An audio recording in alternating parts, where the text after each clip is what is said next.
welcome to the pre-market session. Finally, the action-packed week for the market has come to an end, and 2 out of 3 events did not have any positive surprises for the market. Budget definitely fell short of the market expectations, didn't have any specific positives for certain sectors that the market was expecting. Even the RBI policy meet didn't have any positive expectations. Some section of the market was hoping for a rate cut, but now the fillers are that that probably will get shifted to the next review meet on 17th of April.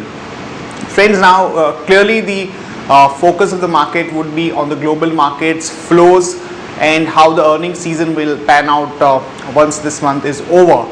As far as flows go, friends, we continue to see a good strong buying by the FIIs. Even on Friday when the market fell, we had a net buying in the cash market of about 884 crore.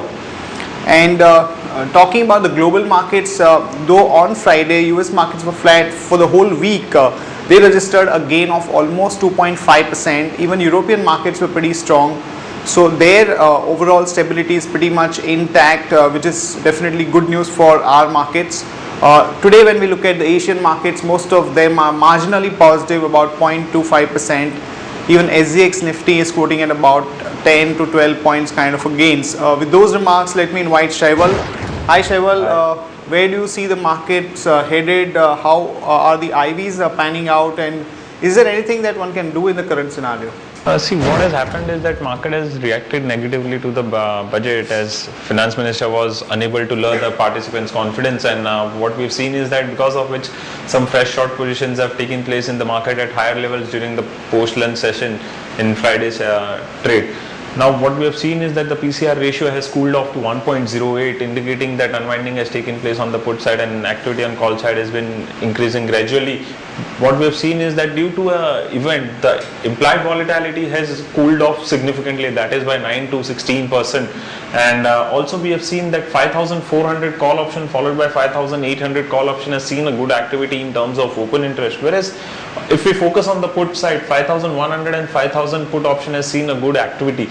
So friends, what we are seeing is that the weekly VWAP is 5420, and so the higher range would be 5420 and the lower range would be 5185, and the bias for the market is negative.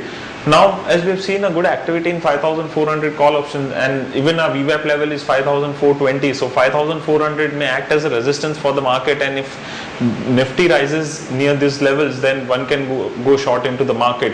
Stocks from intraday perspective which look negative is Bajaj Auto with resistance of 1770, Century Textile looks negative with resistance of 318, and IndusInd Bank looks negative with resistance of 313.50. Thank you. Thanks Shaival for that update. Now I'll invite Gaurav to take us through the technical indicators and the outlook going forward. Hi Gaurav, what have you made of the volatility of the past 2-3 days, and what is your overall bias? Do you think that now one should be playing in this market with a negative bias, or you think that because we are close to 200 days moving average, that can be used as a major support and one should go long? What's your outlook? We'll start our discussion with Delhi chart.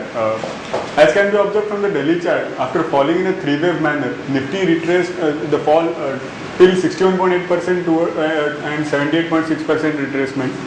From there it has started new leg on the downside. In the last trading session, Nifty has broken 20 DMA, which is 5384, and it is trading near 40 DEMA, which is 5285. These moving averages will act as resistance and support respectively. Delhi momentum indicator is showing weakness and is about to trigger bearish crossover near the equilibrium line. Whereas hourly chart shows that hourly momentum indicator has already started new cycle on the downside from the equilibrium line. And on internal structure, Nifty is in the third leg on the downside, and it is already trading below 20 and 40 hourly moving averages, which are currently quoting at 5408 and 5384 respectively. Any bounce here on should be used as a selling opportunity near these hourly moving averages, with the key reversal at 5500. Now on the downside, we expect Nifty to again test 200-day moving average, which is currently at 5165, and previously Nifty had taken support at this moving average, and whether this holds at this particular time also will decide further course of action for Nifty. Moving on to stocks. Tata Power looks bearish from short-term perspective. It has broken a rising channel. After breaking the channel, it has formed a bearish pattern, that is bearish wedge, and from there it has given bearish breakout in the last trading session. So we expect Tata Power to trade with a downward bias. Supports would be 101 and 97, and resistances are 108 and 112. Next stock which is looking bearish from short-term perspective is ICICI Bank. It has also broken a rising channel, retested the channel line, and has started new leg on the downside. It is already trading below the moving average, and supports would be 890 and 843 with resistance at 960 and 980. Thank you. Thanks Gaurav for that update. Now we will focus on the fundamental news and its implications on the market with Nirav. Hi Nirav, please take us through the important news and its implications for the market. On Friday, Eros has announced that it's started a beta website, Eros Now, which would have the entire content digitized, and people could view it on pay-per demand. Now we believe this is positive for Eros. This would lead to further monetization of content. Currently, we have a buy rating on the stock with a price target of 298. Also, the government may put restrictions on on non-banking business by banks. This would be mainly because as the capital infusion in PSU banks can be strained. So we believe this would be negative for the PSU banks like Union Bank, Bank of India, Oriental Bank of Commerce, which are entering into mutual fund and insurance business. Also, car companies may see diesel capacity expansion post imposition of additional tax on diesel cars.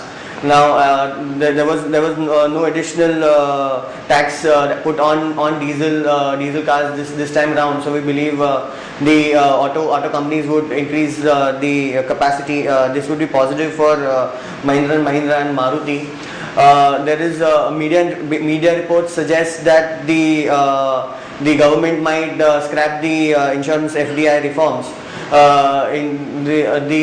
take was that to increase the FDI to 49%. However, because of opposition, they're likely to drop the idea and may cap the FDI ceiling to 26%. So this would be negative for Max India and Bajaj Finserv. Thanks Nirav for that update. Now friends, just to sum it up, after the budget event, looking at both the technical outlook and the derivative data points, the view is that it's a bit negative, but one should remember that since we have already gone down past 2 days, and important supports are somewhere in the range of about 5180 and 5200 odd levels, one should not be too aggressive in going short. Also friends, we've seen some drop in the IVs, and even the international markets are suggesting that the IV levels, CBOE levels, has actually come down quite a bit. So there is a lot of complacency. So one should not be going short aggressively in the market, and some of the stocks where one can really play for some kind of a pullback are ITC, because that stock has remained pretty strong, and the feel is that the budget proposals were not too negative for it, so we might see some pop there. And IDFC as a stock which had already run up, because we don't have anything specific positive, we might see some kind of a weakness there, so one could initiate short positions there. That's it from all of us friends. Have a nice trading session. See you tomorrow at the same time.